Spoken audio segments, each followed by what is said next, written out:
Ferðamál á Íslandi, rannsóknir raunheimar hlaðvarp málefni ferðaþjónustu og ferðamennsku á Íslandi. Við, Gunnar Magnús og Madalena, erum öll kennara og rannsakennari í ferðamálafræði við Háskóla Íslands og erum gestgjafar þáttanna. Og við ætlum að fá til okkar fólk af ólíkum vettvangi til að ræða allt milli heims og jarðar sem viðkemur ferðamálum.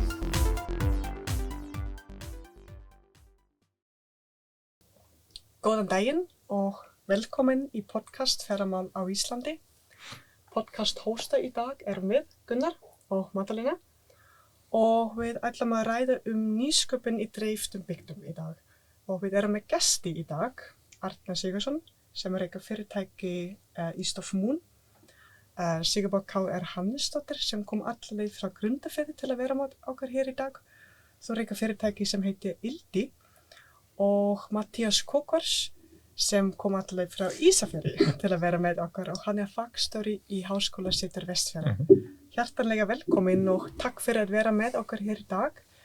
Ætlið þið kannski bara byrja og segja okkar aðeins frá ykkar, bara til þess að fólk sem að hlusta veit aðeins hvaða mannesku þið eruð. Þetta viltu byrja? Já, Arnar Sigurðsson heiti ég. Ég hef komið að nýsköpun í nokkur ár.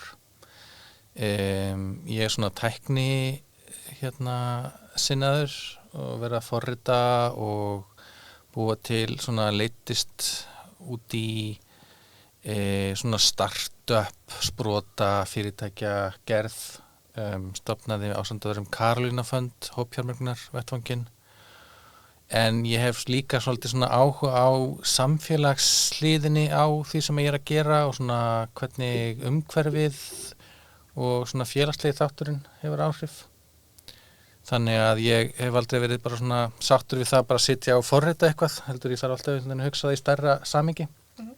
Og leiddist á einhverjum tímapunkti til Þingeyrar að búa til svona nýsköpunarverkefni þar sem að heitir Blábankinn og það er svona kannski það samhengi sem að leiddi mig út í þessi nýsköpun í dreifðum byggðum, svona annars vegar að vera í svona byggða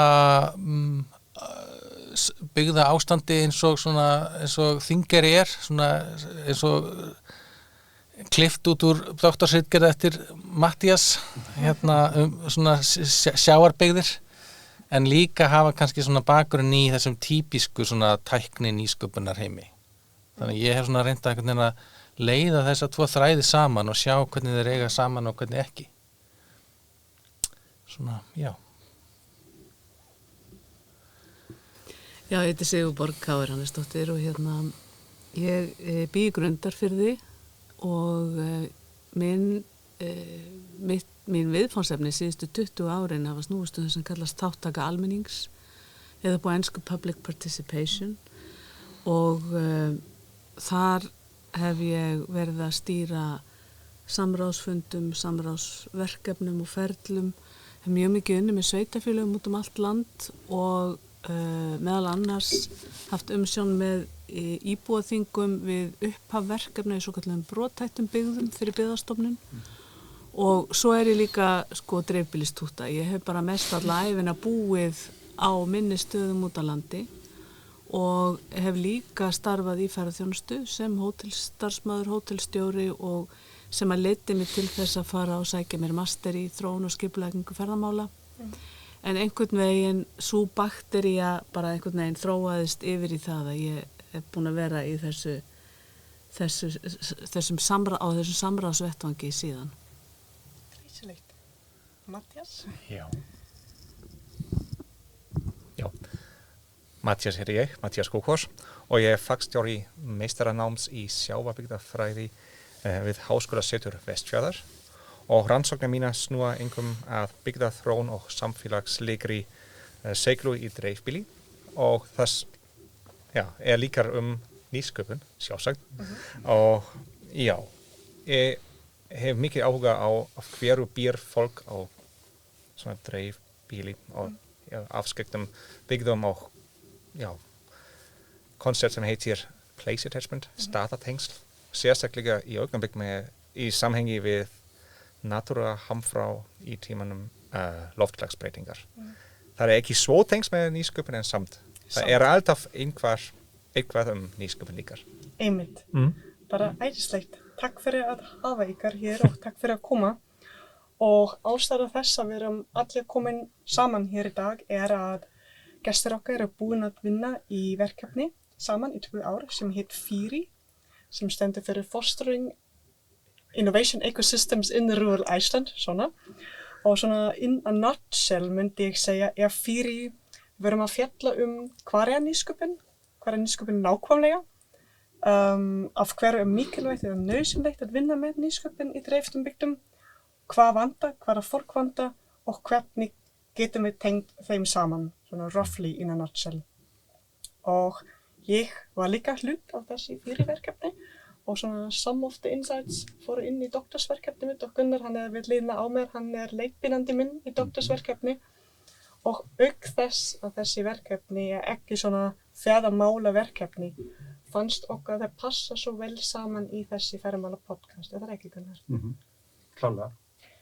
Og ég held að það sé alveg klárt mál og þetta tengist allt og svo vorum að tala hérna núna rétt áður við byrjuðum að ferðamálin og ferðaþjónustan hefur tengingar mjög víða og náttúrulega þegar í samhengi dreifbýlis þá erum við mikið að tala og höfum gert það í mörg ár að hvernig ferðaþjónusta getur þjónað sem einhvers konar þróunarráð til að efla byggðir og snúa kannski við neikvæðri byggðaþróun og eitthvað þess háttar.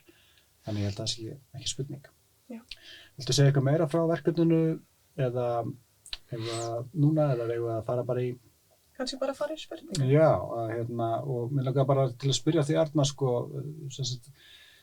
hvernig kom það til að fórst að kanna nýsköpun í dreifbýli og svona ef þú myndir segja okkur aðeins frá þessum ástæðum fyrir því að þú fórst út í þetta verkefni FYRI. Ástæðurnar, persónulegu ástæðurnar voru sennilega bara þær að ég hefði tekið þátt í þessu þróunarverkefni á Þingeyri í 3 ár sem að heitir Blábankinn og mér fannst að kallast á þessu 2 sjónarmið að hver einasti staður og tímabil þurfi einhvern veginn að finna sjálf sína leiðir. Það ekki hægt að, þessi frasi ekki hægt að copy-pasta lausnir. Á sama tíma þá heldur ekki alltaf hægt að finna upp hjólið. Þannig að þetta kallaði svolítið á mig að eftir að hafa lagt líf og sál í að þróa eitthvað áfram að þá hugsaði ég það verður að finna einhverja leið til þess að halda utan þessar lausnir sem verið að þróa og þróa þær áfram og það sem að hvatti mig líka áfram var að ég upplifði eins og að þessi nýsköpunarbransi sem auðvitað bara eins og hver annar bransi með ákveðnum tískuorðum og ákveðnum aðferðum og svoleiðis, hann rosalega borgarmiðaður. Þannig að lausnir sem að eru búnar til fyrir hann, það alls konar hraðlar, það eru klagstöðvar, það eru hackathon og svo framvegis. Þetta allt meira og minna þróað í borgum. Þannig að þetta var þessi tilfinning sem ég hafði, sem að það verður einhvern veginn að finna leiðir til þess að þróa eitthvað sem miðað að aðstæðum utan borgarna. Og hér eitthvað svona nýsköpunar þörf. Og líka það þarf að taka þetta alvarlega, það má ekki bara einhvern veginn umræðan einhvern veginn hvað hægt að gera ekkert endilega komin rosalega langt, skiljiði, það ekki endilega þannig að maður banki upp á fólki sem hefur fengið það verkefni að stuðla nýsköpun í ákveðnu svæði. Það ekkert rosa mikil pæling. Skilur, það ekkert mikið sem að hefur verið að maður ekki margir vettvangara sem rætt af einhverju dýpt. Ertu að meina þá bara eins og til dæmis á stöðunum sjálfum eða líka bara í opinberri umræðu? Já, nýsköpun þjáist svolítið fyrir það að þetta orð sem að allir einhvern veginn fylgjandi. Hver einasti stjórnmálaflokkur vill nýsköpun, hver einasta landshluti vill fá nýsköpun. Þannig að það aldrei neitt sem spyr gagnrýnna spurninga, mjög sjaldan, byrju hvaða nýsköpun, nýsköpun í áttina að hverju, á forsendum hvers. Já. Þetta er bara einhvern veginn svona orð sem að allir samþykja. Þess vegna, þú veist, með sko stjórnmála ríkisstjórn sem að er bæði til vinstri og hægri, þá getur allir saminast nýsköpun. Já. Þannig að það er ekki, og þegar það kannski er það eitt af niðurstöðunum úr okkar verkefni er að sko það eru miklu fleiri og afdrifaríkari og meiri grundvallar spurningar sem þarf að spyrja sig varðandi nýsköpun en bara meiri eða minni nýsköpun, skiljiði. Þetta hefur svo mikið með verðmætamat, þetta hefur svo mikið með spurningar agency, þar að segja sem kemur svolítið inn á það sem að Sigurborg hefur mikið verið að gera, sko, hver er að leiða nýsköpunina í hvað átt. Þannig að svona þetta vantaði bara. Já, mér finnst þetta svo gott. Þú varst að segja hvað er nýsköpun og ég man þegar við verum að byrja þessi verkefni var þetta nákvæmlega sama spurning sem þú varst að spyrja. Og við hittumst hjá Sigurborgi í Grundarfirði og verum að ræða þessi spurning ég held í 5 klukkutíma. Hvað er nýsköpun? Það var að því að ég var svo þreyttur á að ég vildi bara klára þessa spurningu og svo getum haldið áfram, sko. Það er alltaf svona, ég vildi svona, við tókum alveg 5 tíma í þetta, sko. Mér fannst þetta svo gott af því að þetta er eins og þú segir, nákvæmlega málið. Enginn er svona 100% viss hvað er nýsköpun og þess vegna gerir allir svona eitthvað. Ég vil kannski, já, fólk getur haft ólíka skoðanir á nýsköpun, en það held ég að ástæðan fyrir því að ég held að kannski skilgreinirnar í nýsköpun séu ágætlega til staðar. Það er ekkert miðað við öll hugtök, það eru misskilin. En það er skilgreiningin eins og er að þetta er einhvers konar nýstárlega leiðir til að skapa verðmæti. Svo kemur þetta hvað er nýstárlegt og hvað er verðmæti. Og verðmæti fyrir einum er skemmt fyrir einhverjum öðrum, skiljiði. Og það sem er nýstárlegt á Þingeyri er kannski ekki nýstárlegt í Reykjavík. Já. Þannig að það er þessar spurningar sem koma síðar.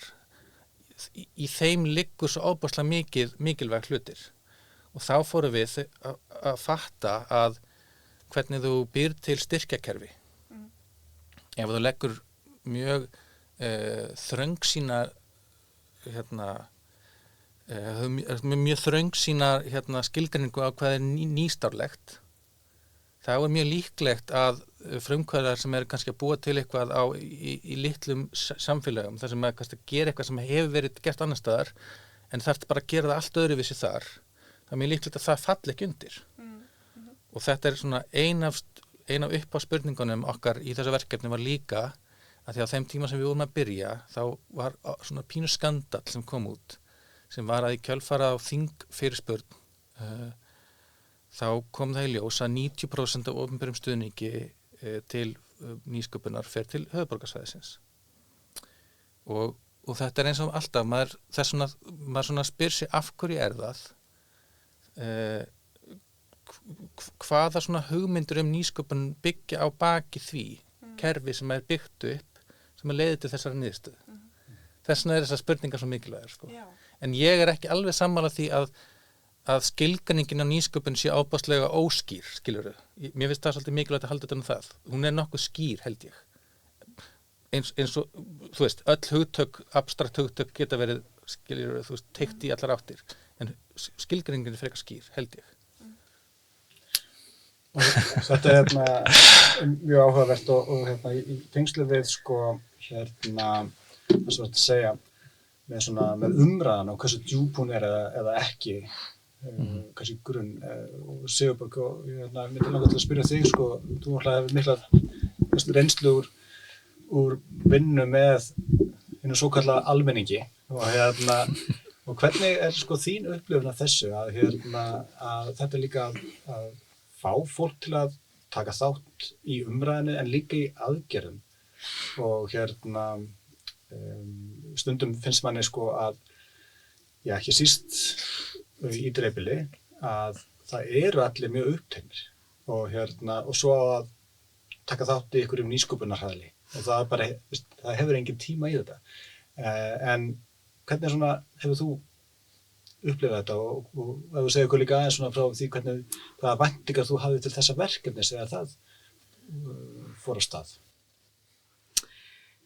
Mér langar að byrja á að einmitt segja smásögu að fyrir 20 árum síðan þá fór maðurinn minn af stað í Grundarfirði þegar búa til sögumiðstöð þar sem var safn og sögð saga byggðarlagsins, upplýsingamiðstöð og kaffihús. Og þá, á þeim tímapunkti, Grundarfjörður eitt af þessum sjávarútvegsþorpum. Og það bara hristu margir haus, hvað einhverju ferðamenn að fara að koma hingað? Og og það var einhvern veginn, hann gat náð svona sambandi við eins og fólkið í sjávarútveginu með því að segja, þetta svona hafnarframkvæmd í ferðaþjónustu. Við þurfum höfn fyrir sjávarútvegin, við þurfum eitthvað konar svona fyrir ferðaþjónustuna. Og það er svo athyglisvert að hafa fylgst með því á þessum 20 árum síðan og eins og ég sé það líka mjög mikið í þessum dreifðu byggðum sem að fara inn í þetta prógram hjá Byggðastofnun sem að kallast brothættar byggðir sem að byggt upp fyrir samfélög sem að eru búin að tapa fólki atvinnutækifærum og þurfa bara ekstra stuðning og það samtal hefst alltaf á 2 daga í boðþingi þar sem að fólki sjálft stingur upp á umræðefnum og það á að enda í aðgerðum. Og þar ferðaþjónustan mjög oft stór hluti af framtíðarsýninni, möguleikunum sem fólk sér í dreifðum byggðum og það er svo áhugavert að tengja saman það sem að við vorum að gera í þessu verkefni annars vegar það og hins vegar af því að þetta hlaðvarp fjallar ferðaþjónustu að víða í dreifðum byggðum hún bara liggja miklar vonir og í henni og væntingar. En varðandi það að fá fólk til þess að einhvern veginn koma inn í þetta samtal, ég upplifði að það séu dálítið nokkur lög í þessu. Þegar við bjóðum til samtals á vettvangi eins og slíkum, svo ég fá að fara aðeins út fyrir verkefnið okkar, þar sem að bara allt sem varðar þitt samfélag getur komið og rætt og stungið upp á umræðefnum. Þá fer það eftir því hversu mjög það brennur á þér, bara framtíð samfélagsins þíns og í öðru lagi og þá reyndar alltaf við, og þetta á í rauninni alltaf við, hversu mikið brennur málefnið á þér og hversu mikla trú hefurðu á því að það að mæta þarna og koma og taka þátt í umræðinni breyti einhverju, skili árangri. Og við sjáum það sem að mér finnst líka mjög gaman við það sem og bara gagnlegt við það sem að við erum að sjá í gegnum þetta verkefni að ég held að sé og einhvern veginn komin tími fyrir ákveðna svona uppfærslu. Sveitarfélögin og þú notaðir orðið tískubylgjur, Arnar, að sveitarfélögin það hafa verið í einhver áratugi atvinnumálanefndir hjá sveitarfélögum. Og þú veist, ég ekkert endilega vissum að nýsköpun sé sérstaklega hluti af þeirra erindisbréfi. Og mjög óljóst oft hvað eiga þær að gera og hvernig ætla sveitarfélagi að staðsetja sig í stuðningi við frumkvöðla. Og núna tískubylgjan búa til einhvers konar samvinnurými. Þú veist, en hús og skrifborð og stóll kannski ekki nóg. En almennt held ég að líka það sé mjög margir frumkvöðlar sem að líti ekkit endilega á sig sem frumkvöðla. Og en eru það samt. Þannig að ég held að það eru nokkur lög í þessu. Já, ég held að ég segi þetta gott í bili. Og kannski líka spurning fyrir Mattias. Af því að við verum líka mikið að tala í verkefni okkar. Það ekki hægt núna bara að taka allt saman en við verum að tala hversu mikilvægt þetta líka að hafa háskólanir með. Og þú frá Háskólasetur Vestfjarðar. Hvað finnst þér? Af hverju þetta svo mikilvægt að hafa háskóli í þróun nýsköpunar? Já, og kannski ég svolítið biased fyrir svona, til að svara svona spurning, en samt held ég mjög gott dæmi fyrir nákvæmlega svona. Ég held við erum í 4 innovative ecosystem fyrir nemendur og fyrir samfélag. Það kemur það 40 nemendur á hverjum ári til Vestfjörðum til að læra sjávarbyggðafræði eða haf- og strandsveiðastjórn og það eru kannski 5 eða 6 nemendur á hverjum ári sem ákveða að vera lengri á Vestfjörðum. Og það er frábært stað, við ætlum að vera lengri hér og af þessi 40-50 nemendur á hverjum ári eru flestir erlendis frá. Er það vesen? Nei, alls ekki. Þú veist, það er svona gott dæmi margir nemendur sem nota reynslu frá fyrirverandi stað og frá erlendis og blanda saman með kennslu hjá okkar og það sem er í boði. Og það er eitt dæmi sem ég notar mjög oft, það er Tyler Wacker. Hann var líka tengst við Fyri. Hann skrifaði meistararitgerð borgaralaun, Universal Basic Income, og hann gerir eitthvað eftir. Svo hann fekk styrk líka frá nýsköpunarsjóður námsmanna til að byggja upp svona hjólakeppni, bike race, Westfjords Way Challenge.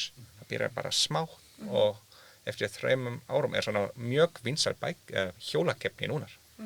Stærra og það byrjar bara smá, bara með nýsköpunarsjóður námsmannar, svona sumarverkefni. Og nú er það mjög stort, kannski 2-3 mann sem fá vinnu þrú þessi verkefni, í gegnum þessi verkefni.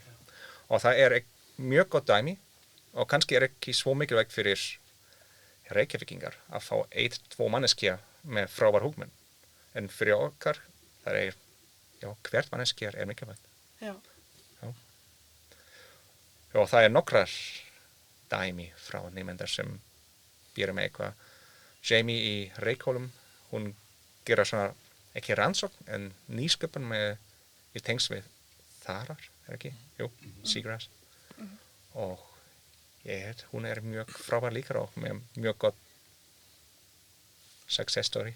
Það er svona að hugsa út fyrir kassan aðeins og place-based eins og þú varst að segja áðan. Já, einmitt. En ég var núna bara að hugsa bara eitthvað annað af því að við verum að byrja þessi verkefni og við viskum að þetta er svona fashion world nýsköpun og við vildum byrja þetta aðeins öðruvísi og við verum að smíða vinnustofur og svo framvegis og ég var kannski bara að fara aftur í þessi af því að ég man við verum með nokkra fundur til að smíða þessi vinnustofur. Hvar verum við að hugsa nákvæmlega? Því að ég veit við verum að tala, við ætlum að hafa þetta öðruvísi, við ætlum ekki að bjóða alltaf sama fólk, við verum að tala hvaða fólk við ætlum að bjóða. Getum við kannski bara ræða þetta aðeins? Já. Ég upplifði þetta pínlítið þannig að við svona komum saman við 4 og settum alls konar hluti á borðið sem að við töldum þurfa að gera og svo einhvern tímann í umsóknarferlinu þá horfði ég á þetta og ég man þetta var þannig að við fengum sjens á að kynna verkefni fyrir nefndinni, komst inn í eitthvað úrtak og fengum sjens á að kynna verkefnið og Hvenær var þetta? Bara þetta var þannig, þetta var ekki þannig að maður sækir og svo var bara nei eða já, heldur sækir og svo fann maður að kynna þetta. Þú varst þarna? Já, ég man. Mjög vel. Og fyrst fullt af spurningum á íslensku og þá var einhvern veginn þannig að hver er svona rauði þráðurinn í verkefninu? Og ég man að þetta leit svolítið út eins og þetta væri bara svona út allt. Vinnustofur, þú varst með þína doktorsrannsókn, svo voru nemendur frá Matthíasi, svo voru að þróa samráðsvettfanga eða svona og alls konar. Og það var ekki fyrir en að við tókum svona skema sem heitir design thinking eða hönnunarhugsun og settum það inn í skemað sem allt í einu fór að make a sense. Það er svona skema sem þetta var ekki endilega akademísk rannsókn með rannsóknarspurningu og niðurstöðum. Þetta var, eða við allavega reyndum að gera þetta sem skapandi ferli. Og þetta design thinking þema, þetta er í grófum dráttum þannig að þú byrjar á einhvers konar bara byrjar á okkur svona empathizing, hvað er það í íslensku, spyr ég. Setja sig í spor einhvern Já, veginn, setja eða? sig í spor annara. Þetta er skema sem er hugsað til að láta hönnuði ekki vera hann eitthvað sem er ekki nauðsyn til að gera. Og við nýttum það fyrir verkefnið. Við settum ykkur í spor frumkvöla. Svo er það að kanna og skilgreina, það er bara að skilja stöðuna. Og í þessu þá höfðum við þessar vistkerfisvinnustofur þar sem við fórum út á land á mismunandi staði, kölluðum til fólki sem var í þessu nýsköpuna vistkerfi. Við nýttum okkur líka þessar rannsóknir sem þú varst að gera, þar sem þú varst að fara og ræða við frumkvöla í ferðaþjónustu, allt þessu hluti, sko. Þannig að við byrjuðum á þessu, bara að koma og tala við fólkið sem er þetta viðfang. Svo fórum við að kanna sem sagt, að kortleggja bara hvað er til, hvaða hraðlar, hvaða miðstöðvar, hvaða samvinnurými og þetta. Og við byggum til vefsíðu sem heitir vistkerfi.is sem er svona viki síða þar sem við settum þetta saman. Svo fórum við samkvæmt þessu skema út í að búa til sem sagt, hugmyndir og svona prótótýpur af einhverju sem hægt er að gera. Og svo í þessu skema þá áttu helst að fara út í að prófa þessa hluti og svona fara svo aftur tilbaka í þetta. Já, og svona í nokkra hringi helst í gegnum þetta, sko. Og við, takmark verkefnin sem voru þannig að við gátum ekki farið kannski mikið að prófa mikið að lausnum. Við bara hefðum ekki, þetta var ekki það stórt verkefni. En við svona unnum þessa vinnu svona skilja aðstæður frumkvöla og mér fannst það koma alveg fullt af áhugaverðum hlutum út. Til dæmis þetta að skilja að frumkvölar hafa mjög ólíkar mótivasjónir. Þess að þú myndist á, sumir eru lífstílsfrumkvölar, aðrir eru vaxtafrumkvölar, sumir eru hugsa samfélagslegan ávinning og að reyna að búa til einhverja lausnir til þess að styðja við frumkvöla þar sem þú ert með, sko, reyna að láta einhvern samfélagsfrumkvöðul búa til businessplan eða einhvern vaxtafrumkvöðul, þú veist, það þarf að skilja hvað er við að reyna að gera. Annað sem var líka tæft af áðan sem kom út úr þessu, sem var þessi, sko, þetta burnout sem var frumkvölar í dreifðum byggðum, eða bara fólk sem er virt á litlum stöðum, það er dregið inn í allan fjáran og það er líka þessi tilfinning sem fólk á litlum stöðum hefur að það megi helst ekki mistakast. Það er ekki bara þeirra verkefni sem er undir, það er bara öll byggðin og nágrannarnir og vinirnir og ættingarnir. Og þá fórum við út í þetta með, sko, klúðurkvöldin, að láta fólk koma saman og segja frá, sem sagt, þegar það hefði mistekist og tala það sem nauðsynlega hluta af nýsköpun. Og meiri sé að fundu við, þú bendir á okkur bók, sko, sem var meiri sé að einhverja rannsóknir sem að sýndu fram á að fólki í dreifðum byggðum það væri sem sagt erfiðara fyrir þau að klúðra. Þú væri einhvern veginn brennimertari sem þetta er. Meðan í New York eða klúðrar einhver illa í Manhattan og ferði bara einhvert annað, sko, og engin mann eftir þér, sko. Já. Þannig að til að svara spurningunni í hnotskurn, þá fyrirgeði. Þetta er mjög skemmtilegt. Þá stiltum við þessu upp sem svona hönnunar ferli. Og við nýttum okkur rannsóknir og við nýttum okkur samtal við samfélagið og alls konar svona þróunaraðferðir sem að kannski koma meira úr nýsköpunar og hönnunargeirunum. Og mér finnst líka sérstaklega þessi vinnustofur sem við verum að búa til. Þau veru líka svona empathizing með fólk sem að vinna í dreifðum byggðum í nýsköpun. Og Sigurborg, þú varst að hana þeim svona. Viltu kannski aðeins segja okkur frá þessi design og hvað var sérstakt af því að líka vinnustofur okkar vera svo vinsælir? Já, þær voru nefnilega svo vinsælar, bara kom stundum næstu því óvart, sko. En við náttúrulega gátum ekki verið þekkt fyrir það að vera með svona þessa hönnunarhugsun í því sem við vorum að gera, tala nýsköpun og það væri ekkert nýskapandi við þú veitir, að hafa einhvern fund þar sem að einhverjir voru að hlusta á einhvern sem fór upp í pontu og messaði yfir öllum hinum og svona. Og þannig gegnumgangandi voru þær vinnustofur sem við höfðum, voru valdeflandi og við vorum með sko 2 staðar vinnustofur, alveg í upphafið, þá hittumst við í frystiklefanum í Rifi á Snæfellsnesi, sem mjög skapandi rými. Já, það var svo næs. Það var mjög næs og þar byrjaði fólk á bara að kortleggja, býtu hvað, Arnar kynnti þessa hugmynd vistkerfi nýsköpunar. Bara það ný pæling fyrir mörgum og fólk satt síðan saman í vinnuhópum og kortlaði, býtu hvað inniheldur þetta vistkerfi, bara í okkar veruleika, í okkar landshluta eða okkar svæði eða hvað. Og síðan var unnið með ákveðnar hugmyndir hvernig hægt að efla það. Og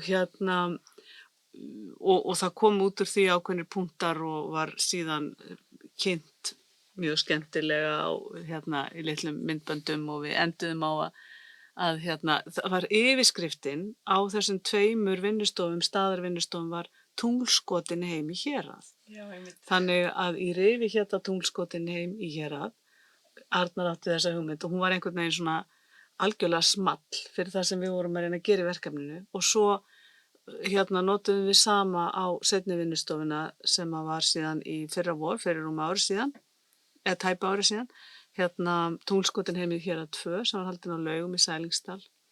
En sko, þarna alveg í byrjun verkefnisins, í ágúst 2021 var það ekki, það var svona smá gluggi í COVID, fólk var til í að mæta á staðinn og við kláruðum þá vinnustofu með því að skjóta upp flugeldi sem hafði verið merktur sérstaklega og bara gerðum það svona svolítið serimóníu og þú veitir, en það við nálguðumst þetta líka út frá því að fólkið sem kæmi og væri til í að gefa þennan tíma af lífi sínu og vera með þessum pælingum, að því við vorum óslega mikið að fá frá þeim, við vorum að sækja í þann viskubrunn, að við vorum í rauninni alltaf að vinna með 2 víddir. Það var þetta faglega og þetta persónulega. Þannig að, þú veist, orðið gekk hringinn og fólk svaraði því hvar það fyndi mest farveg fyrir sinn sköpunarkraft. Og það sótti í sögur af nýsköpun, þess að það hefði upplifað sem nýsköpun og alls konar svoleiðis. Þannig að við vorum alltaf að vinna með þessar 2 víddir. Við byrjum þarna í Rifi og þar erum við bara að byrja að safna upplýsingum. Síðan héldum við vinnustofur á netinu og þar hittum við meðal annars frumkvöðla og 3 slíkar og það var mismunandi vinkið. Það var samfélagsleg nýsköpun, það var háskólar og nýsköpun og það 3. var það voru bara 2. Nei, það voru 3. Þau voru annars vegar með þetta var spurningarna voru svolítið, það svona skema frá 10. áratugnum að nýsköpun sé, og þið opinbera háskólar og svona engageirinn. Og við túlkuðum þetta skapandi samfélög og þar tókum við Seyðisfjörð og Aðalheiði og svo var það háskólar og þá var hann Wolfgang fyrrverandi kennarinn þinn eða einhvers konar, leiðbeinandi.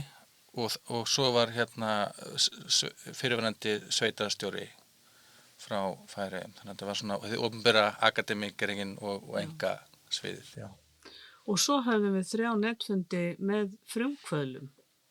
Þar sem við vorum að spyrja þau, hvað þurfið þið? Og þar komum við fram þetta þegar við vorum að nálgast það fólk, ég hef nú aldrei litið á mig sem frumkvöðul. Já. Og það var líka mjög skemmtilegt. Fólk hérna og þaðan á landinu í mjög ólíkri atvinnustarfsemi og þetta vorum við síðan að nýta og síðan lukum við þessu fyrir tæpa ári síðan á Laugum. Það eru 2 ár síðan. Nei, það var í fyrra.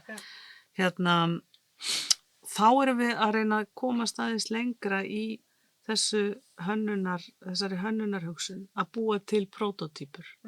Og þar fólk að stinga upp á ákveðnum konkrét hugmyndum, aðferðum, leiðum til þess að efla nýsköpundrefnum byggðum og síðan valdi fólk sér, voru valdar úr 4, ef ég man rétt, leiðir og fólk þróaði það síðan aðeins áfram. Já. Og og síðan þessi auk þessarar vefsíðu sem er vistkerfi.is sem að Arnar nefndi áðan, að þá eru orðin til svona grunn, það sem kallað blueprint upp á ensku, sem eru svona einhvers konar leiðarvísir, hugmyndir ef að þú vilt efla nýsköpun á þínu svæði, á þínu vettvangi, en allt byggir þetta á þessum samtölum öllum. Og fólk var einmitt líka ánægt með hvernig nálgunin var. Þetta voru skapandi, fólk kom saman, það var skapandi og það var líka pínu persónulegt. Já, ég finnst það líka bara í öllum vinnustofum var þessi endurgjöf sem kom. Þetta var svo persónulegt, kannski smá emotional líka og fólk var með þessi tilfinning að við verum að hlusta og þau veru að hlusta hvort annan sem er mikilvægt, finnst mér. Og ég held að skipti bara almennt rosalega miklu máli að við bara hreinlega, kannski hefur heimurinn okkar, vestræni heimurinn byggst svolítið á því að við ráðum okkur í vinnu og við erum starfsmenn. En við erum auðvitað alltaf númer 1 manneskjur og við tökum þann part með okkur inn í vinnun okkar, þannig að við þurfum einhvern veginn að gera ráð fyrir þeirri vídd í öllum verkefnum. Hefur verið skortur á því hingað til, finnst ykkur, og nú er ég að horfa hérna á Matthías, þú kemur náttúrulega svona úr rannsóknar umhverfinu, að í þessum fræðum nýsköpun og frumkvöðlastarf hefur verið skortur á því að mynda að hugsa svolítið á þessu nótur sem þú ert að lýsa sig ykkur, frumkvöðla sem, fyrst og fremst manneskjur. Úff. Auðveld spurning. Er það? Ég veit ekki. Ég skal hugsa það. Úff. Ég veit ekki hvað ég skal segja það. Eða ekki kannski, líka bara, ég er að hugsa líka bara, bara út frá eitthvað reynslu, hér á landi, hafandi verið að starfa í þessum geira í mörg ár, því að hann er þetta verkefni svona af einhverjum ástæðum og þannig að, er þetta nýstárleg nálgun? Eitt af því sem að kom kannski ekki alveg, mætti alveg undirstrika, eins og Sigurborg minntist á, það höfðu við eina vinnustofu sem er bara fyrir frumkvöðla.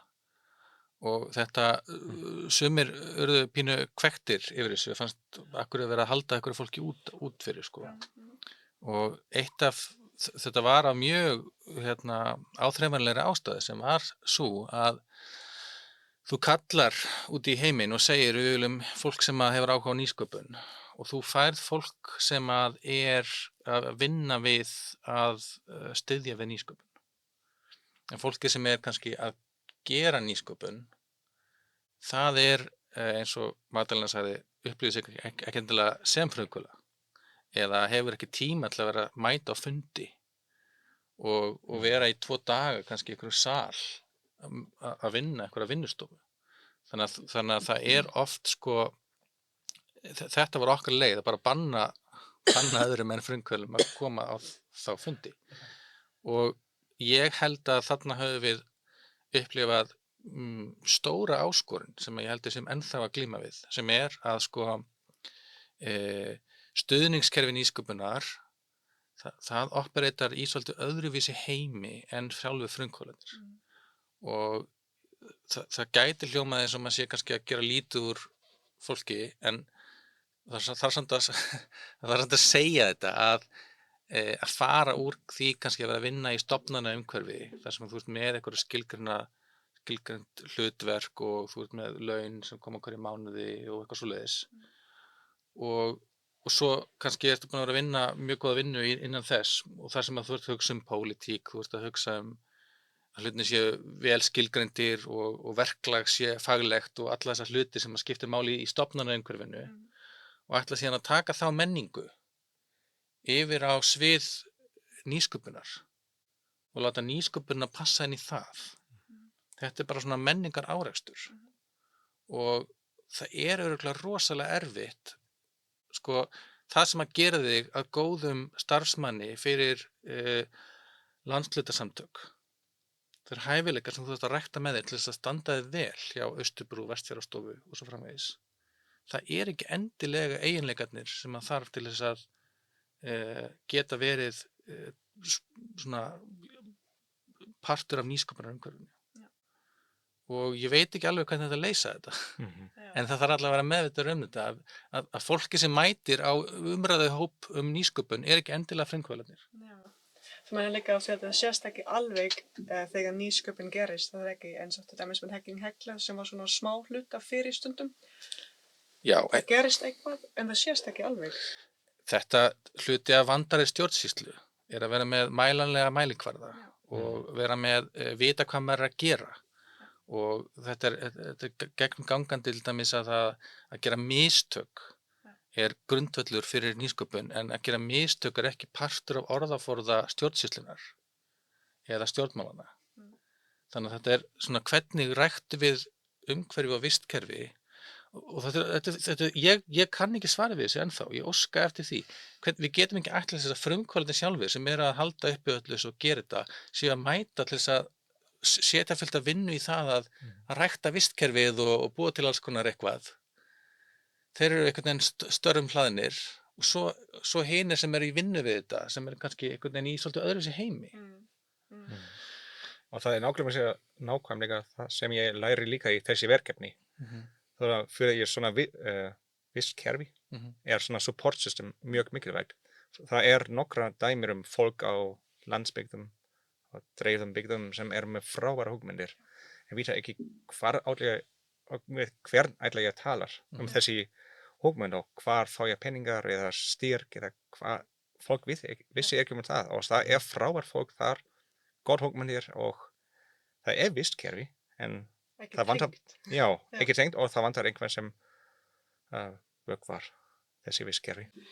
Sko, ein leið til að líta á þetta að segja að stjórnkerfið svona ferkantað og svolítið svona beinar línur en í sköpunarferli þá fer alltaf einhverjum tímapunkti í gegn og rosa mikla kaos. Og kannski, og ég eiginlega uppgötu það hér núna í þessu samtali, að þegar að við fórum aðra leið í vinnustofunum og við leyfðum þess að vera bæði, við blöndum saman því faglega og persónlega. Að ég held að því að þú sagðir Arnar, ég veit ekki alveg hvernig þetta tengja þetta saman. Ég veit ekki heldur, en ég held kannski að við þurfum allavega að byrja á að ræða það. Við þurfum að byrja á þannig að sé allir einhvern veginn með opinu augun fyrir því. Ok, já, við erum hér með kerfi, það þarf að uppfylla ákveðin, þið vitið, uppbyggingarsjóðirnir þurfa að uppfylla ákveðin skilyrði gagnvart ríkinu og svo framvegis. En svo erum við að fást við sköpun sem lítur öðrum lögmálum og leiðum við fyrir að tala það og viðurkenna það, þá það held ég fyrsta skref og svo líka hitt að leiðum við þorum að taka svolítið niður brynjuna einhvern veginn og ég held að segla frekar þau sem inn í stjórnkerfinu ef þau geta nálgast þetta með dálítið miklum opnum huga og boðið fram sína þjónustu á svona pínu afslappaðri máta og það var svolítið skemmtilegt, þú komst ábyggilega með þá líkingu Arnar þegar við vorum að byrja í fristiklefanum að stuðningskerfið þurfa að vera meira eins og ísbíllinn. Það kemur til þín og þú veist, og bara það í svo mörgu finnst mér við þurfa að fara út til fólksins sem við erum að fara að þjóna og spyrja, ok, hvað eru þið að pæla? Hvað vantar ykkur? Bara styrkja samtal aðeins á milli aðilum. Já. Einmitt. Og líka það dálítið mikið pressa ofanfrá fyrir fólki sem að vinna í stuðningskerfinu, svo inn í landshlutasamtökunum eins og þetta gagnvart landsbyggðinni. Og en ég held að þau þurfi oftar og líka samtali milli frumkvöðlana sjálfa. Það heyrðum við mjög á þessum netfundum sem við héldum með þeim að fólk var þakklátt fyrir það sjálft að fá að heyra í öðrum frumkvöðlum. Já, tengja þeim og bara vita af þeim. Já. Og mér finnst að það ekki líka vesen í ferðaþjónustu og það sem við erum að ræða með ferðamál og fræði að fólk tala ekki nóg saman og aðilar tala ekki nóg saman. Jú, alveg.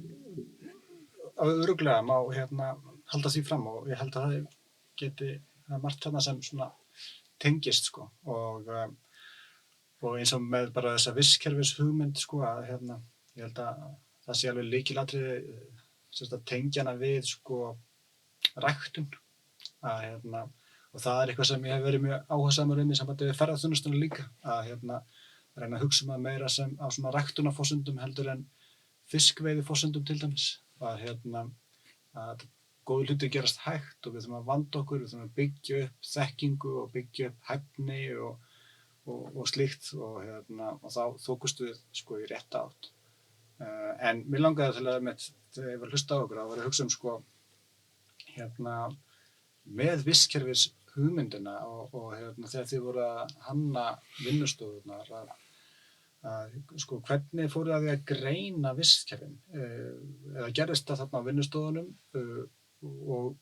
og hvað kom út úr því og það sem ég er spenntur fyrir sko er vistkerfin sko bundin við landshlutana eða er fólk að draga upp vistkerfi sko sem spanna allt landið eða jafnvel ná út fyrir landsteinana og slíkt vegna þess að allavega eins og ég þekki úr ferðaþjónustunni víða þá er stoðkerfi oft ofboðslega bundið landshlutaskiptingu eða ákveðinni sveitarfélagaskiptingu eða eitthvað eða stjórnkerfislegum einingum sem falla ekkert endilega að praxisnum sko. Hvernig var þetta í þessu tilviki? Allir horfa til Arnari. Já, í stuttumáli er svarið já. Þetta var út allt. Nei, eins og þú lýstir þessu, sko, ástæðan fyrir því að vistkerfi er líka á skemmtilegu myndhverfing er svo að, nú er ég ekki líffræðingur, en þau enda hvergi á skýran hátt og byrja hvergi á skýran hátt. Og þetta meiri sér þessi langi 5 klukkutundum fundur sem að Magdalena lýsti á Grundarfirði sem að við fórum líka í það.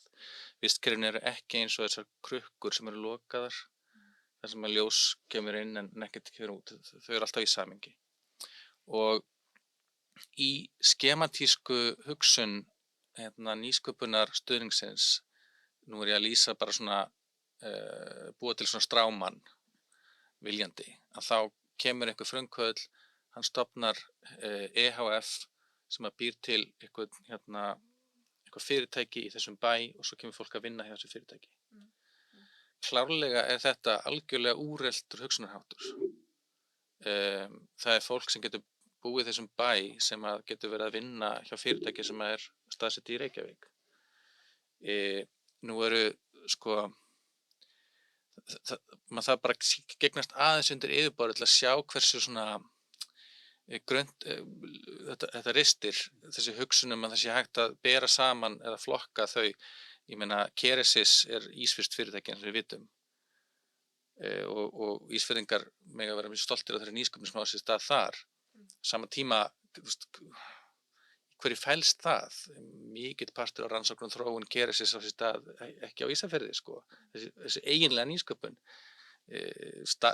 Stjórn Keresis er ekki sérstaklega vestfirsk, skiljiði. Þannig að svo er þetta, ef að við reynum að hólfeta of mikið niður, þá endum við í fáránleika. Ég upplifði þetta svolítið mikið þannig, sko, til dæmis manneskja í ykkur af þorpunum á Vestfjörðum sem að stofnaði fiskvinnslu sem tvær manneskjur unnu og það var bara staður þar sem þessar tvær manneskjur voru, þar unnu, kennitalan var þar og þetta skapaði 2 störf. Þetta gerðist og þótti gríðarleg atvinnusköpun og fólk mjög spennt yfir þessu. Og svo, þú veist, manneskja sem fer svo að vinna við kannski að transkræpa eitthvað gegn netið, situr við eldisborðið sitt og vinnur við það. Það er ekki atvinnusköpun. Þú veist, þessi aftur kemur atvinnusköpun.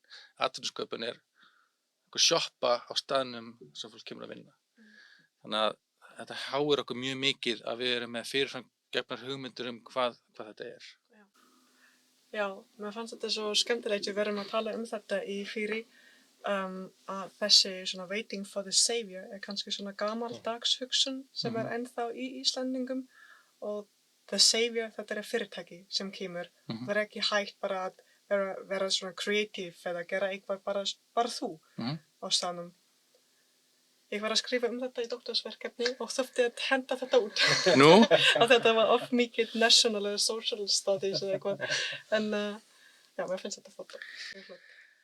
Já, en við erum líka ákveðnum tímamótum bara, þar sem að sko, þú veist, það eru mörk hvar að reyna, eins og við gerðum, að bera saman hversu mikil nýsköpun á þessu stað og þessu stað, út frá hvers kennitölur og skráðar, er farið að verða bara, það hætt að vera eitthvað sem hefur áhrif og það farið að vera það ómögulegt einhvern veginn, að fólk bara flæðir og þvælist, skiljiði.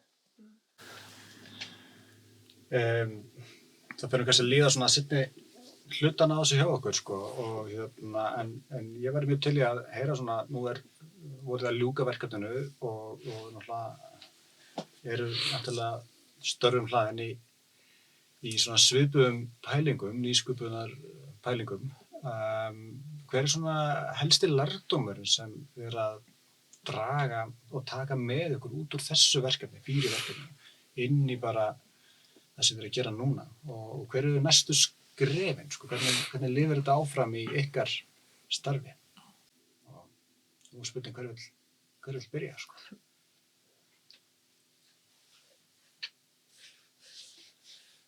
Það er löng þögn. Allir að hugsa. Allir að hugsa. Tja.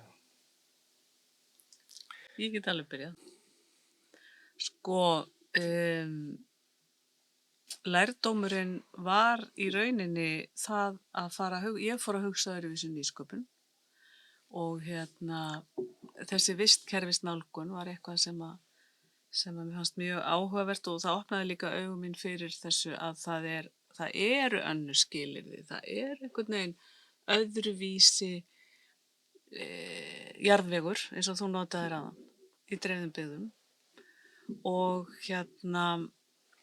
þetta sem að Arnar nefndi áðan með styrki, minnst þetta vera raunverulegt viðfangsefni sem þarf að breytast og persónulega fannst mér bara, ég hafði mjög mikla ánægju af því að koma inn í verkefni þar sem var svona svolítið verið að pæla í hlutunum einmitt og fara út fyrir kassan og vinna með þessu ágæta fólki líka.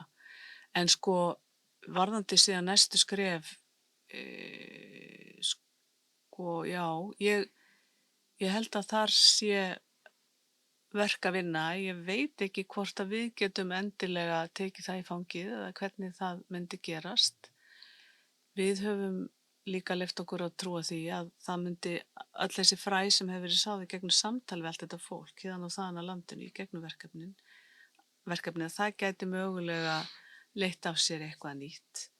En við svo sem vitum það ekki alveg en þá. Ég held að við séum í svona svolítið limbói að ég upplifi það allavega. Veist, já, eða í þessu spurningamerki hvað svo. Já, og ég sammála.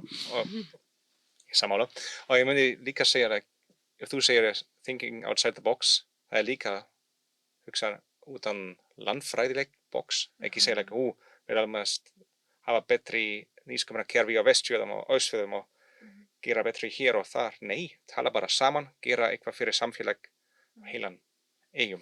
Það ekki svo stort land, myndi ég segja. Og jú, fólk tala bara svona fjórða iðnabilding. Ég myndi segja við ætlum að hafa svona nýsköpunarbilding líka, svona hugsa eitthvað annar nýsköpunar og ekki ticking boxes ef þú sendir inn svona umsögn styrk eða eitthvað.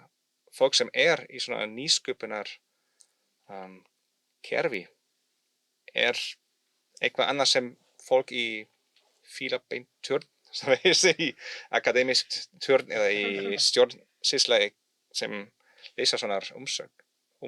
Það eitthvað sem við ætlum að breyta og styðja kannski eitthvað sem kemur með hugmynd sem ekki frá svona með svona akademisk bakgrunn og getur ekki skrifa bestar umsögn eitthvað.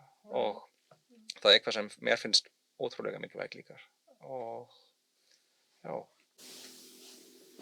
að meta hugmyndunar. Já. Já, einmitt. Mér fannst líka svo spennandi bara að kynnast svo margir, bara að heyra frá svo mikið fólk og heyra hvað þau að hugsa nýsköpun og líka hversu mismunandi fólk að vinna með nýsköpun hér á Íslandi, af því að ég held bara allir að vinna í sama hátt en það var ekki svona og mér fannst þetta svo spennandi. Og eins og Arnar sagði áður, nýsköpun þýðir eitthvað annað á Þingeyri en á Reykjavík kannski. Og það eitthvað sem svo mikilvægt fyrir fólk sem í stjórnsýslum, í politics eða sem ákvæða. Já, sko, varandi verkefni sjálft, þá höfum við dregið mjög mikið á þessu sem við erum að ræða saman í þessa leiðarvísa eða blueprint. Og við eigum eftir að kynna þau betur til sögunar. Það ákveðin vannmáttakennd sem maður fyllist þegar maður reynir að breyta einhverju. Eins og þú segir, góðir hlutir gerast hægt og svona. Maður spyr sig hvaða þessi sem við gerðum hafði áhrif og þá verðum við þetta að hugsa eins og við tölum, kannski sjáum við eftir einhvern tímann, eftir 5 ár, en kannski ef eitthvað, þá höfum við eitthvað tekist svona að spurja spurninga og gera kannski þessa umræðu nýsköpun ekki eins einfalda. Að þú veist, það eru svo miklu dýpri spurningar bakvið. Þú veist, það ekki bara eitthvað, það meiri eða minni nýsköpun í þessu póstnúmeri eða þú heldur þessu eða skiljiði. Og ég held að það sé kannski það sem að svona fyllir mig mestu vonleysi fyrir ekki að það sem einhvern veginn svo sjaldan það sem verið raunverulega að pæla í. Það einhvern veginn, það breytast stefnur breytast, það af og til auðvitað gerðar einhverjar skýrslur, fólk fer í einhver verkefni, en þetta oft mjög mikið á ofan.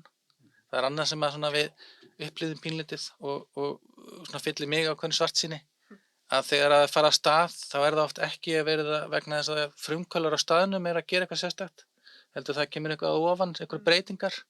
Við upplifðum að nýsköpunarmiðstöllum svo lögðu niður og farið eitthvað annað og þá fara allir af stað. Það klárlega ekki rétta byrjunin. Þú ættir að vera bregðast við eitthvað sem að gerast í þínu samfélagi. En hvernig við leysum það? En það er mjög mikið verk fyrir höndum, sko. Ekki bara út á landi, heldur líka bara almennt, sko. Og eitthvað sem mér fannst ótrúlega spennandi líka, sérstaklega fyrir Þjóðsverige. Svona niðurstöður frá könnun sem Tyler gerði fyrir okkar borgaralaun, Universal Basic Income. Það var 400 þátttakendur í könnun og 80% eða 85% sagði já, ég innovative. Já, ég vil gera eitthvað í nýsköpun og ég vil vera í svona sjálfboðaliða, gera eitthvað sem volunteer. Það kemur kannski ekki óvænt fyrir Íslendingar, fyrir mig var kemur mjög óvænt að fólk segja já, við erum innovative, og við viljum gera eitthvað annað og viljum gera eitthvað og það var fólk frá alls staðar, ekki bara frá Reykjavík sem svara svona jákvæð, ég innovative og við ætlum bara að finna eitthvað lausn, eitthvað veginn til að nota svona innovative capacity of fólk hér á Íslandi betri í framtíð. Það líka, sko, þetta snýst að hluta til held ég að byggja brýr af því að þú ert kannski með, eins og við hugsum ferðaþjónustuna, þú ert kannski með einhverja sem eru ástríðu fjallamenn eða fjallafólk og vill geta bara lifað af því með því að búa til ferðir og eitthvað svona en hefur ekki endilega það sem þarf til þess að búa til viðskiptaáætlun, sækjum styrki, eitthvað svoleiðis og þarna á náttúrulega stuðningskerfið að koma og hjálpa. En grunnurinn þessi, þú hefur ástríðu fyrir einhverju og þú hefur algjöra sérþekkingu sem gerir þig frábæra eða frábæran í akkurat þessu að búa til einhverja vöru upplifun þjónustu sem byggir á því. Og vegurinn þaðan og yfir í það að sækja sko stærstu styrkina úr tæknisjóði eða eitthvað slíkt, hann bara dálítið langur vegna þess að og ég held að þessi hluta til eins og við erum vör við hjá frumkvöðlunum, það partur af því ekki bara að þú fáir stuðning, heldur líka bara sjálfsmyndin þín. Þú mátir þig inn í það að þitt fyrirtæki gæti alveg verið á listanum yfir þessi fyrirtæki og þessar hugmyndir sem fá stórstyrkina. En ekki að þeir séu lausn alls, en þarna samt einhver brú held ég sem þarf að byggja. Örugglega brýr.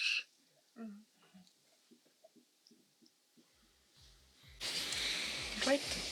Þetta bara ekki fínt lokaord.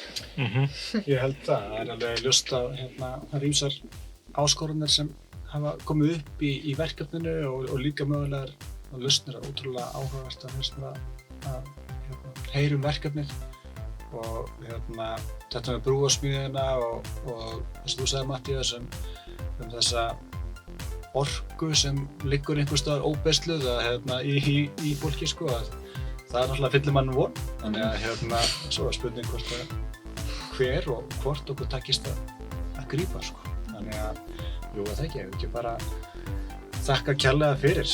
Takk fyrir að koma, já. Takk fyrir að koma. Takk fyrir. Takk fyrir.